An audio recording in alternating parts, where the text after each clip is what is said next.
पवित्र जागर यात्रा महाशिवरात्रि उपलक्षे आपण मान स्वागत शुभ अभिनंदन। 15 फेब्रुआरी 2026 फाल्गुन मास कृष्ण चतुर्दशी रविवार पड़ुंट। चतुर्दशी संध्या 5:05 आरंभ होती। भगवान महाशिवरात्रि जागर पर्व भोलेनाथ आशीर्वाद मुद्रारे थांती। जदि आपणकर विवाह कार्य विलंब होची, विवाह हो पारना, यही प्रतिकार यह दिन करंतु।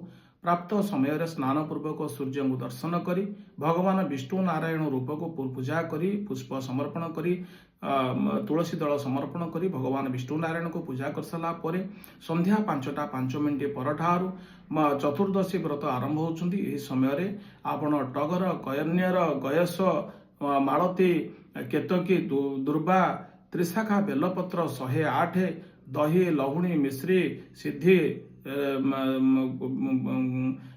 आपणकर घृत भगवान महारुद्र को समर्पण करंतु।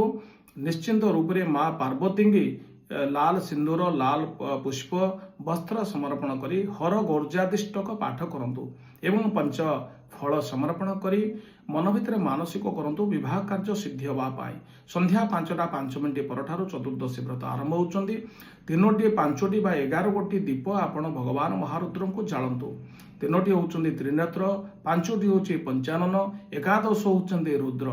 तेणु एतिकी संख्यक दीप जदि जालिबे ताहले महादीप पर्यंत आपण दीप प्रज्वलित करंतु।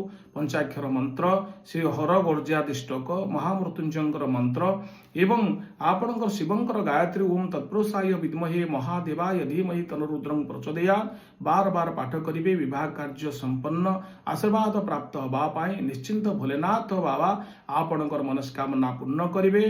तत्पर आपणकर विवाह कार्य निश्चिंत भाव में हब एवं भल आशीर्वाद सुआशीर्वाद प्राप्त करिवे। कहीं यह दिन पवित्र रुद्र चिंतक दिवस। रुद्र भगवान महारुद्र आशीर्वाद मुद्रा थांती आपणकर मनस्कामना निश्चिंत भाव में पूर्ण करिवे। तेणु यही कार्यटी करंतु। यह दिन अति पवित्र दिवस पड़ुछंती। विवाह कार्य निश्चिंत भाव में आपणकर सिद्धि प्राप्त हब।